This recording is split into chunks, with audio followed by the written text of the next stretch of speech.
हरे कृष्णा। आज हम श्रीमद् भागवतम के 6वें स्कंद से एक कथा को पढ़ रहे हैं। ये कथा है भगवान के महान भक्त वृत्रासुर के बारे में। देवराज इंद्र वृत्रासुर के विषय में क्या कहते हैं? वे कहते हैं, हे वृत्रासुर, असुर सामान्यतः रजोगुणी होते हैं, अतः ये कितना महान आश्चर्य है। कहा जाएगा कि असुर होकर भी तुमने भक्त भाव ग्रहण करके अपने मन को पूर्ण पुरुषोत्तम भगवान वासुदेव में स्थिर कर दिया है, जो सदैव शुद्ध सत्य में स्थिर रहते हैं। तो वृत्रासुर जो कि असुर योनि में है, राइट, फिर भी वे भगवान के शुद्ध भक्त हैं। आज हम इनकी कथा का श्रवण करेंगे। एक भक्त ने मुझसे प्रश्न पूछा था कि एक शुद्ध भक्त को भगवान से क्या मांगना चाहिए। तो जानेंगे हम इस कथा में इस प्रश्न का भी उत्तर। कथा का शुभारंभ करने से पहले मैं पहले ही आप सभी से क्षमा याचना कर लेती हूँ। यदि मुझसे कथा के दौरान कोई त्रुटि हो जाती है, आप मुझे क्षमा कीजिएगा। आप सभी बहुत ही वरिष्ठ भक्त हैं। अगर कोई त्रुटि होती है आप उसे क्षमा कीजिएगा और सार ग्राही भाव से आप सार को ही ग्रहण कीजिएगा। चलिए हम आज की कथा को शुरू करते हैं। ये कथा कहाँ पर बोली गई है? गंगा तट पर। और सुखदेव गोस्वामी जी महाराज परीक्षित को ये कथा बोल रहे हैं और सभा में बड़े बड़े ऋषि मुनि उपस्थित है। नारद मुनि, अत्रि और ब्रह्मा जी के सभी पुत्र नारद मुनि सहित वहां पर विद्यमान हैं और वे सभी बड़े ध्यान पूर्वक इस कथा का श्रवण कर रहे हैं। एक एक शब्द जो सुखदेव गोस्वामी जी कह रहे हैं उसको ध्यान पूर्वक वो सुन रहे हैं। जब हम श्रीमद् भागवतम का श्रवण करते हैं, इससे क्या लाभ मिलता है? इससे ये लाभ मिलता है कि व्यक्ति भगवान का प्रेम भरा पार्षद बनकर उनके धाम को प्राप्त होता है। और श्रीमद् भागवत जो तीनों ताप है उनको तो नष्ट करती ही है।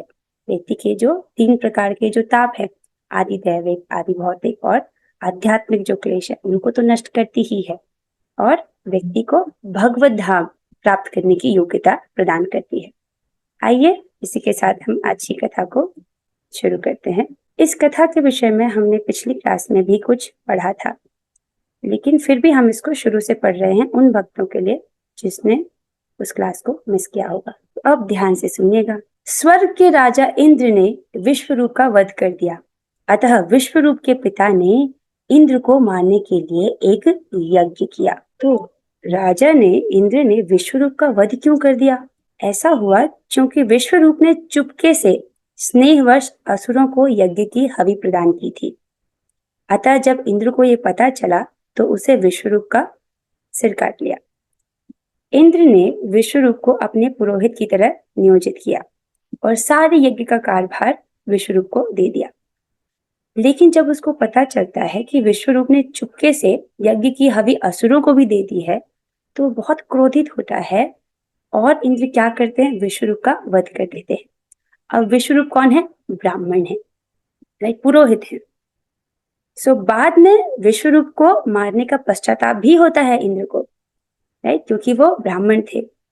इंद्र चाहता तो ब्रह्म हत्या के पापपूर्ण कृत्य को निष्प्रभावी बना सकता था, राइट, लेकिन वे ऐसा नहीं करते क्योंकि उन्होंने अपने पुरोहित का वध किया था, ब्राह्मण का वध किया था। उनके पीछे ब्रह्म हत्या का जो पाप है वो उनका पीछा कर रहा था, जिसको उन्होंने क्या किया? उन्होंने उस पाप को स्वीकार कर लिया और बाद में उसने पाप को स्थल, जल, वृक्ष तथा स्त्रियों में बांट दिया। इस प्रकार से उसने पाप को जो है बांट दिया। क्योंकि पृथ्वी ने पाप का चतुर्थ अंश स्वीकार किया, इसलिए पृथ्वी का एक भाग मरुस्थल बन गया। वृक्षों ने भी उतना ही पाप स्वीकार किया, इसलिए उनसे रस निकलता है जिसे पीना मना किया गया है। स्त्रियों ने पाप का चतुर्थ अंश ग्रहण किया था, इसलिए वे मासिक धर्म के समय अस्पृश्य होती हैं। क्योंकि जल ने भी पाप स्वीकार किए थे, अतः बुलबुले उठने वाला जल किसी काम में नहीं लाया जा सकता। तो जो जल जिसमें झाग है, बुलबुले है, उसको हम प्रयोग में नहीं ला सकते। ऐसा क्यों है? क्योंकि उसने भी ब्रह्म हत्या का चतुर्थ जो पाप है वो स्वीकार किया। अब जब विश्वरूप का वध हुआ तो विश्वरूप के पिताजी त्वष्टा उन्होंने इंद्र को मारने के लिए एक यज्ञ करवाया। राइट। अब जब यज्ञ होता है उसमें मंत्रों का उच्चारण किया जाता है। दुर्भाग्यवश यदि मंत्रों का अनियमित उच्चारण हो तो वे विपरीत फल देते हैं। मंत्र जिस प्रकार है उसको स्पष्ट बोलना चाहिए, लेकिन अगर ढंग से उच्चारण ना हो तो वही यज्ञ का उल्टा फल भी प्राप्त हो सकता है। त्वष्टा के यज्ञ में ऐसा ही हुआ। कौन है त्वष्टा? विश्वरूप के पिता। विश्वरूप कौन? जिसका इंद्र ने वध किया। राइट। जब वह इंद्र के वध के लिए यज्ञ कर रहा था तो उसने इंद्र के शत्रुओं की वृद्धि के लिए एक मंत्र पढ़ा, किंतु मंत्र के सही सही ना पढ़े जाने से इंद्र का शत्रु वृत्रासुर नामक असुर उत्पन्न हो गया। तो ऐसे आविर्भाव हुआ वृत्रासुर का। है जो त्वष्टा है विश्वरूप के पिता, उन्होंने यज्ञ करवाया। वो चाहते थे कि इंद्र का वध हो, लेकिन मंत्र ढंग से उच्चारण नहीं हुए तो यज्ञ के फलस्वरूप उनको एक पुत्र प्राप्त हुआ, वृत्रासुर। अब वृत्रासुर इतने भयानक दिखते थे, विशाल शरीर वाले। उसके भयानक रूप से सारा संसार भयभीत हो गया। उसके निजी तेज के समक्ष देवताओं की शक्ति भी घट गई। अपनी रक्षा का कोई उपाय न देखकर सभी देवता यज्ञ फल के भोक्ता समग्र ब्रह्मांड के सर्वश्रेष्ठ पूर्ण पुरुषोत्तम भगवान की पूजा में जुट गए। तो जब वृत्रासुर का आविर्भाव हुआ, उनका देह बहुत विशाल था। उनके तेज के सामने देवताओं की शक्ति भी क्षीण हो गई, कम हो गई, और वे सभी भयभीत हो गए। और वो सहायता के लिए किसके पास जाते हैं? भगवान के पास जाते हैं। यहाँ पर ये वर्णन आता है कि देवता इस बात का उपहास करते हैं। क्या कहते हैं? कि वो मनुष्य जो भवसागर को पार करने के लिए भगवान को छोड़ करके किसी अन्य देवता की शरण में जाता है, वो तो कैसा है? वो तो कुत्ते की पूंछ पकड़ने जैसा है। भवसागर पार करने के लिए कुत्ते की पूंछ पकड़ने जैसा है। ऐसा वो कहकर मनुष्यों का उपहास उड़ाते हैं और स्वयं कहाँ जाते हैं? भगवान की शरण में जाते हैं। अब देवता भगवान से क्या कहते हैं? देवता कहते हैं, तीनों लोगों की सृष्टि पंच तत्वों क्षिति, जल, पावक, गगन, समीर से हुई है, किंतु ब्रह्मा आदि विभिन्न देवता अपने वश में रखते हैं। वो भगवान से कह रहे हैं कि हे भगवान, जो तीनों सृष्टि जो है, जो पंच तत्व है, इनसे हुआ है, लेकिन आप जो है सारे देवताओं को भी, ब्रह्मा आदि सभी देवताओं को आप अपने वश में रखते हो, और हम काल से अत्यंत भयभीत हैं कि वह हमारे अस्तित्व का अंत कर देगा। इसलिए वह जैसा चाहता है हम वैसा कार्य करके उसको अपनी भेंट चढ़ाते हैं। इस बात को भगवान अध्याय 9 में बोलते हैं भगवत गीता के, कि जो स्वर्ग है वो टेम्पररी है, कुछ समय के लिए है। तो देवताओं का राज्य भी कुछ समय के लिए है, और जब स्वर्ग ही नष्ट हो जाता है तो देवताओं का सेट भी चेंज हो जाता है। किंतु काल श्री भगवान से स्वयं डरता है, अतः हम उसी एकमात्र परमेश्वर की आराधना करें जो हमारी पूरी तरह से रक्षा कर सकता है।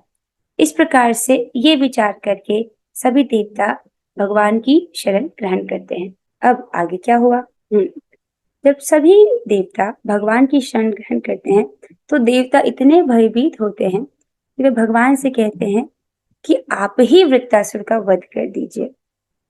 आप शक्तिशाली हैं, सर्वसमर्थ हैं, आप ही वृत्रासुर का वध कर दीजिए। जिस पर भगवान उनसे कहते हैं कि तुम डरो मत, मैं तुम्हें एक उपाय बताता हूँ, तुम वैसा करो। भगवान क्या कहते हैं? देवताओं से प्रसन्न होकर श्री भगवान ने उन्हें सलाह दी कि वे दधीचि के पास जाकर उनकी अस्थियां मांगे। वे देवताओं की प्रार्थना मान लेंगे और उनकी अस्थियों के द्वारा वृत्रासुर मारा जा सकेगा। तो भगवान ऐसा उपाय बताते हैं किसको? देवताओं को। क्या बोलते हैं? कि आप जाइए दधीचि मुनि के पास और उनसे उनका शरीर मांगे। आप देख रहे हैं, अगर कोई आपसे आपका हाथ मांग ले, आप देंगे? या आपकी आंख मांग ले?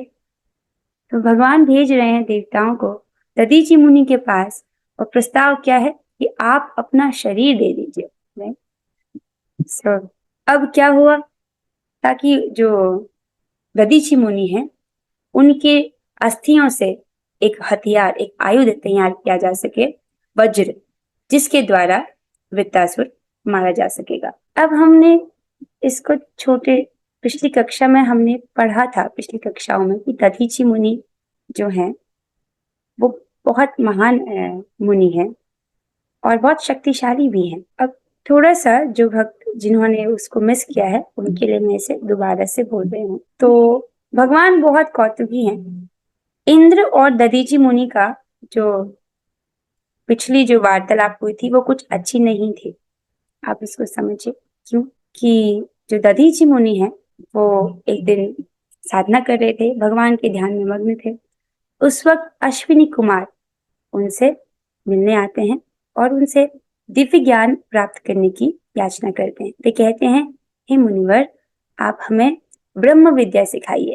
तो दधीची जी उनसे कहते हैं कि इस वक्त मैं एक महत्वपूर्ण कार्य कर रहा हूँ, आप बाद में मेरे पास आएगा, तब मैं आपको ये ब्रह्म विद्या प्रदान करूंगा। अब जब ये बात इंद्र को पता चलती है, वो इससे प्रसन्न नहीं होता।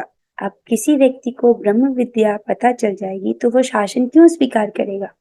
इस जगत में, भौतिक जगत में लोगों को नौकर बनने की शिक्षा दी जाती है, लेकिन शास्त्र हमको बुद्धि प्रदान करता है ताकि हम सोच सके, विवेक हमको प्रदान करता है, राइट? और जब व्यक्ति खुद से सोच सकता है तो उस पर शासन नहीं किया जा सकता। तो इंद्र भयभीत होते हैं कि अगर अश्विनी कुमार इस प्रकार ब्रह्म विद्या सीख लेंगे तो मेरे आदेश का पालन नहीं करेंगे, राइट? तो वो दधीची मुनि को बोलते हैं कि आप उन्हें ये विद्या ना दे। अगर आपने मेरी अवज्ञा की, मेरी आज्ञा का पालन नहीं किया, तो मैं आपका मस्तक आपके धड़ से अलग कर दूंगा। इस प्रकार चेतावनी देते हुए इंद्र वहां से चले गए। जब अश्विनी कुमार वापस आए कुछ समय बाद, उन्होंने दधीची मुनि से फिर याचना की, हे मुनिवर, आपने कहा था आप हमें दिव्य ज्ञान प्रदान करेंगे, अब आप हमें वो दिव्य ज्ञान दीजिए। जिस पर दधीची मुनि उनसे कहते हैं, मैं दे तो दूंगा, लेकिन एक परेशानी है। क्या समस्या है? इंद्र ने ऐसा कहा है कि अगर मैं ये ब्रह्म विद्या तुम्हें प्रदान करता हूँ तो वो मेरा मस्तक मेरे धड़ से अलग कर देगा। देखिए कौन सी ब्रह्म विद्या है? भगवत गीता। हम सब जब नियमित रूप से पाठ करते हैं, हम किसका पाठ करते हैं? भगवत गीता का। एक बार फिर से मैं आपको स्मरण दिला दूं, उसके पारायण में हम पढ़ते हैं, ओम तत्सत इति श्रीमद् भगवद गीतासु उपनिषत्सु ब्रह्म विद्यायाम। तो भगवद गीता क्या है? ब्रह्म विद्या है। तो वो इतनी महत्वपूर्ण है कि देवता भी उसको सीखने की लालसा रखते हैं। देवता भी ये इच्छा रखते हैं कि हमको मनुष्य देह मिले और हम भक्ति कर सके, ये दिव्य ज्ञान प्राप्त कर सके। देखिए आप अश्विनी कुमारों को कितना खतरा मोल लेकर के ये ज्ञान सीखने के लिए वो गए हैं दधीची मुनि के पास, राइट? इंद्र नहीं चाहते कि वे सीखें। अश्विनी कुमार कौन है? स्वर्ग के वैद्य अर्थात उनके डॉक्टर। अब जब इस प्रकार दधीची मुनि उनको ये बताते हैं तो अश्विनी कुमार कहते हैं कि अच्छा इतनी सी बात है, तो इसका समाधान तो है हमारे पास, हम पहले ही आपका मस्तक काट के रख लेते हैं अपने पास। अच्छा, फिर हम एक घोड़े का मस्तक आपसे लगा लेंगे और आप घोड़े के मस्तक से हमको ये ब्रह्म विद्या प्रदान कीजिए। अगर इंद्र आते हैं, उन्हें ये पता चलता है, तो वो आपका शीश अलग कर देंगे धड़ से, तो हम फिर से आपका जो ओरिजिनल शीश है उसको हम लगा देंगे यथावत। तो दधीची मुनि इस प्रस्ताव को स्वीकार करते हैं। ये इतना महत्वपूर्ण है, उस सारे कष्ट को वो सहन करते हैं। जब किसी का धड़ अलग किया जाता है, आपको नहीं लगता उसमें बहुत कष्ट होता होगा? तो वो सारा कष्ट दधीची मुनि सहन करते हैं और इनको वो दिव्य ज्ञान प्रदान करते हैं। वही दिव्य ज्ञान हमें उपलब्ध है भगवत गीता के रूप में। तो उसके प्रति हमारी बहुत आदर बुद्धि होनी चाहिए, बहुत आग्रह होना चाहिए भगवत गीता के ज्ञान को सुनने का, उसको समझने का। अब क्या हुआ? अब भगवान ने इंद्र को ये आज्ञा दी है कि आप दधीची मुनि के पास जाइए और उनसे उनका शरीर मांगिए। अब देखिए, अगर आपको किसी व्यक्ति से कोई उपकार मांगना हो, अगर वो आपका मित्र हो, तो आप उससे बहुत आसानी से मांग सकते हो। लेकिन एक ऐसे व्यक्ति के पास आपको कोई ऐसी वस्तु मांगनी हो जिसका आपने मस्तक ही उड़ा दिया, तो संकोच होगा, राइट? और मांगनी क्या है? उसका शरीर। तो इंद्र को हो रहा है बहुत संकोच। तो अब फिर वो भगवान से बोलते हैं कि भगवान आप हमको बता दीजिए कि मैं क्या बोलूं कि वो दे दे अपना शरीर, वो कैसे मुझे अपना शरीर देंगे। तो भगवान बहुत कौतुकी हैं। देखिए इस प्रकार की परिस्थितियां भगवान ही उत्पन्न करते हैं। सो अब भगवान उन्हें बताते हैं कि आप चाहिए और दधीचि मुनि से बोलिए कि भगवान का ऐसा आदेश है, नहीं? और उनसे इस प्रकार आप उनका शरीर मांगे। तो इंद्र जो है एकदम याद कर लेते हैं कि भगवान ने उन्हें क्या बोला, और वही बात वो आ करके दधीचि मुनि को बोलते हैं। देवतागण आते हैं और दधीचि मुनि से प्रार्थना करते हैं। अब दधीचि मुनि जब इंद्र के मुख से वो शब्द सुनते हैं तो उन्हें बहुत अच्छा लगता है। वे जानते हैं कि ये मुख तो इंद्र का है, लेकिन इंद्र के मुख से स्वयं भगवान मुझसे मांग रहे हैं। वो भगवान के बहुत महान भक्त हैं और वो ये जान के बहुत प्रसन्न होते हैं कि ये भगवान की ही योजना है और भगवान ही मांग रहे हैं। तो जैसे ही जब देवताओं ने उनसे शरीर देने के लिए प्रार्थना की तो वे तुरंत तैयार से हो गए। किंतु अब उन्होंने सोचा थोड़ा हंसी मजाक किया जाए और वो मना कर देते हैं। किंतु उनसे धार्मिक उपदेश सुनने के उद्देश्य से वे हंसे और विनोद में इस प्रकार बोले। अब ये जो संवाद है इनके बीच का, ये बहुत महत्वपूर्ण है हम लोगों के लिए, हमारे लिए ही नहीं। वहां पर उपस्थित सुखदेव गोस्वामी जी की सभा में उपस्थित सभी ऋषिगण इस प्रसंग को बड़े ध्यान से सुन रहे हैं कि दधीचि मुनि ने क्या किया, क्या उन्होंने अपना शरीर दिया, तो क्या इनकी मध्य वार्ता हुई। आप भी उसे ध्यान से सुनिएगा। तो अब दधीचि मुनि उनसे विनोद में कुछ कह रहे हैं। क्या कह रहे हैं? उन्होंने कहा, हे देवताओं, मृत्यु के समय तीक्ष्ण असह्य वेदना के कारण समस्त देहधारी जीवात्माओं की चेतना जाती रहती है। क्या तुम्हें इस वेदना का पता नहीं है? क्या तुम्हें पता नहीं है कि मृत्यु के समय कितना कष्ट होता है? तुम मुझसे मेरा शरीर मांग रहे हो, अर्थात तुम मुझसे कह रहे हो कि मैं मृत्यु का वर्ण कर लूं। तुम्हें पता नहीं है कि उस वक्त जीवात्मा को कितना कष्ट होता है? अगर तुम्हें पता होता तो तुम मुझसे ये नहीं कहते कि शरीर दे दो। इस प्रकार से वो उनके साथ विरोध करते हैं और कहते हैं, इस भौतिक जगत में प्रत्येक जीवात्मा को अपना शरीर अत्यंत प्रिय है। अपने शरीर को अक्षुण्ण बनाए रखने के संघर्ष में वह सभी प्रकार से, यहाँ तक कि अपना सर्वस्व न्यौछावर करके बचाए रखने का प्रयत्न करता है कि नहीं? इस जगत में व्यक्ति इतनी मेहनत क्यों करता है? 12-12, 13 घंटे की नौकरी करता है, क्यों करता है? अपने शरीर के लिए ना, इतनी आवश्यकता है नहीं शरीर की, लेकिन व्यक्ति अपने शरीर को बचाए रखने के लिए बहुत संघर्ष करता है। अतः ऐसा कौन है जो अपना शरीर किसी अन्य को दान देना चाहेगा, भले ही वे भगवान विष्णु क्यों न मांगे?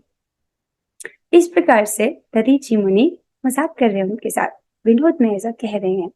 वे एक धर्म का उपदेश सुनना चाहते हैं देवताओं से। अब देवता क्या कहते हैं? देवताओं ने उत्तर दिया, हे ब्रह्मन, आप जैसे पवित्र तथा प्रशंसनीय कार्यों वाले पुरुष सभी व्यक्तियों पर परम दयालु एवं वत्सल होते हैं। ऐसी पवित्र आत्माएं परोपकार के लिए क्या नहीं दे सकती? वे सब कुछ, यहाँ तक कि अपना शरीर भी दे सकती हैं। जो नितांत स्वार्थी होते हैं वे अन्यों की पीड़ा को सोचे बिना उनसे कुछ याचना करते हैं, किंतु यदि याचक दाता की कठिनाई को जान ले तो वह कोई वस्तु न मांगे। इसको समझिए क्या बोल रहे हैं यहाँ पर देवता। देवता उनसे कह रहे हैं कि भिक्षुक जो भिक्षा मांग रहा है उसको चाहिए कि जो व्यक्ति संकट में है उसे दान न मांगे। राइट? जो भिक्षा मांग रहा है उसको पता होना चाहिए कि जिस व्यक्ति से मैं मांग रहा हूं, अगर वो संकट में है, नहीं दे सकता, तो उसे नहीं मांगना चाहिए। उसी प्रकार जो व्यक्ति दान दे सकता है उसे चाहिए कि वह भिक्षुक को इनकार ना करे। राइट? सो वो यही कह रहे हैं, क्योंकि आप एक परोपकारी आत्मा है, आप दयालु हैं और वत्सल हैं, तो आप परोपकार के लिए क्या नहीं दे सकते, यहाँ तक कि अपना शरीर भी दे सकते हैं। और इसके तात्पर्य में प्रभुपाद जी आप सभी से एक याचना कर रहे हैं। क्या कह रहे हैं प्रभुपाद जी? प्रभुपाद जी ने एक सुंदर बात कही है कि चाणक्य पंडित का कहना है, वो चाणक्य पंडित की बात को यहाँ पर कोट करते हैं। वे कहते हैं, इस संसार की प्रत्येक वस्तु नष्ट हो जाएगी, है ना, ये शरीर भी नष्ट हो जाएगा, तो संसार की प्रत्येक वस्तु नष्ट हो जाएगी, अतः प्रत्येक वस्तु का उपयोग सत् कार्यों के लिए कर लेना चाहिए।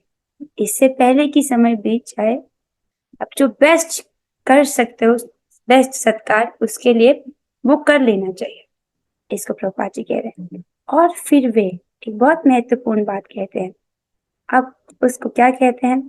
यदि कोई ज्ञान में उन्नत है तो उसे सत्कार्य के लिए कुछ भी न्यौछावर करने के लिए तैयार रहना चाहिए।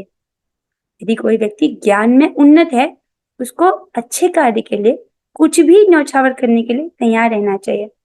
अब इस समय संपूर्ण विश्व ईश्वर विहीन सभ्यता के दौर में रहने से भयानक परिस्थिति में है? पूरा विश्व क्या है? एक भयानक परिस्थिति में है। क्यों? क्योंकि वो भगवान की शरण में नहीं है, राइट? माया में ही पड़े हुए हैं, और इसका क्या गति होगी? अधोगति उनकी होनी निश्चित है। कृष्ण भावनामृत आंदोलन को ऐसे अनेक विद्वान पुरुषों की आवश्यकता है, और ऐसे अनेक विद्वान स्त्रियों की आवश्यकता है जो ईश्वर की चेतना, ईश्वर की भक्ति को संपूर्ण जगत में पुनरुज्जीवित करने के लिए आत्म बलिदान कर सके। तो जैसा कि यहाँ पर दधीची मुनि से देवता लोग दधीची मुनि से उनका शरीर मांग रहे हैं, उसी प्रकार प्रभुपाद जी आवाहन कर रहे हैं। क्या कह रहे हैं? जो ज्ञान में उन्नत है, ऐसे कहने की ऐसे अनेक विद्वान पुरुषों और स्त्रियों की आवश्यकता है जो इस भक्ति को, भगवान की भक्ति को पूरे जगत में पुनरुज्जीवित करने के लिए आत्म बलिदान दें। अतः हम समस्त विद्वान पुरुषों तथा स्त्रियों को इस कृष्ण भावनामृत आंदोलन में सम्मिलित होने एवं मानव समाज में भगवत भावना को पुनरुज्जीवित करने हेतु आत्म बलिदान करने के लिए आह्वान करते हैं। तो जो परोपकारी मनुष्य है, वो तो परोपकार के लिए क्या नहीं कर सकता, राइट? सो प्रभुपाद जी हमको ये आह्वान कहते हैं कि यदि आप कर सको तो आपको प्रचार करना चाहिए, राइट? अपने साथ आपको प्रयास करना चाहिए। वास्तव में हम तो केवल निमित्त मात्र है, करवाते तो सब ठाकुर जी है। बस हमको इच्छा करनी है कि हमें प्रचार करना है और उस दिशा में प्रयास करना है, और ठाकुर जी फिर अपने आप सब चीजें करवा लेते हैं। आगे चलते हैं। अब ये ज्ञान सुनने के बाद दधीची मुनि प्रसन्न होते हैं और वे कहते हैं कि मैंने यही धर्म सुनने के लिए तुम्हें अपना शरीर देने से इनकार कर रहा था मैं, लेकिन अब तुमने, वो कहते हैं, मैंने तुम लोगों से धर्म की बातें सुनने के लिए ही तुम्हारे मांगने पर अपना शरीर देने से इनकार कर दिया था। अब यद्यपि मुझे अपना शरीर अत्यंत प्रिय है, तो भी तुम लोगों के कल्याण के लिए मैं इसको छोड़ दूंगा, क्योंकि मैं जानता हूं कि यह आज नहीं तो कल अवश्य मुझे छोड़ देगा। तो वही बात है, आज नहीं तो कल हमारा भी शरीर छूट जाएगा, लेकिन अगर आपने एक व्यक्ति को भी प्रचार कर लिया, राइट, तो वो शाश्वत रूप से आपने प्रचार कर लिया। एक व्यक्ति को भी आपने बचा लिया तो भगवान ऋणी हो जाते हैं। देखिए, आप समझिए, व्यक्ति अगर कहीं आग लगी है, राइट, और एक माता के बच्चे वहां फंसे हैं, आप किसी प्रकार से एक बच्चे को जाकर बचा लाए, ठीक है, अब माता आपके प्रति कितना कृतज्ञ अनुभव करेगी, वो कितना कृतज्ञ होगी, कितना कृतज्ञता का भाव उसके मन में उमड़ेगा कि ये व्यक्ति आग में जाकर के मेरी बच्चे को बचा लाया। अब वो व्यक्ति, भले उसकी बुरी आदतें क्यों ना हो, भले वो शराब क्यों ना पीता हो, इससे फर्क नहीं पड़ता है। समझ फर्क क्या पड़ता है कि इसने उस बच्चे को बचाया। अब मैं ये बिल्कुल नहीं कह रही हूँ कि शराब पीजिए और प्रचार कीजिए, ऐसा मैंने नहीं कहा। मैंने कहा कि भगवान दुर्गुण को देखते ही नहीं है।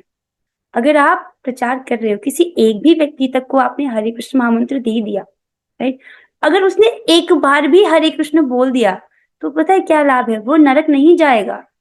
उसने चाहे कितने भी पाप किए हों, उसके सारे पाप जल जाते हैं एक बार भी कृष्ण का नाम लेने से। आपने उसको हरे कृष्ण महामंत्र का दान दे दिया, इससे बड़ा कोई दान है ही नहीं। तो हमें क्या करना है? जैसे दधीची मुनि ने अपने शरीर का त्याग किया, प्रभुपाद जी कहते हैं कि आपको आकर के आत्म बलिदान देना चाहिए, इस कृष्ण भावनामृत के उपदेश को, इस भक्ति को पूरे विश्व में प्रसारित करने के लिए। अब यहाँ से आगे की जो कथा है उसको हम कल सुनेंगे। यहाँ पर दधीची मुनि ने कहा कि मैं इस शरीर को तुम्हारे लिए छोड़ दूंगा, क्योंकि मैं जानता हूं कि आज नहीं तो कल अवश्य ही ये शरीर मुझे छोड़ देगा। अब आगे क्या हुआ उसको हम कल जानेंगे। इसी के साथ हम आज की कथा को यहाँ पर विश्राम दे रहे हैं। अब हम 3 बार हरे कृष्ण महामंत्र करेंगे और इस यज्ञ को पूरा करेंगे। चले अब हम साथ में 3 बार हरे कृष्ण महामंत्र बोलते हैं। हरे कृष्णा कृष्णा कृष्णा हरे हरे, हरे राम राम राम हरे हरे। हरे कृष्णा कृष्णा कृष्णा हरे हरे, हरे राम राम राम हरे हरे। हरे कृष्णा कृष्ण कृष्णा हरे हरे, हरे राम राम राम हरे हरे। ग्रंथराज श्रीमद् भागवतम की जय, श्री प्रभुपाद की जय। और श्री गुरु हरे कृष्णा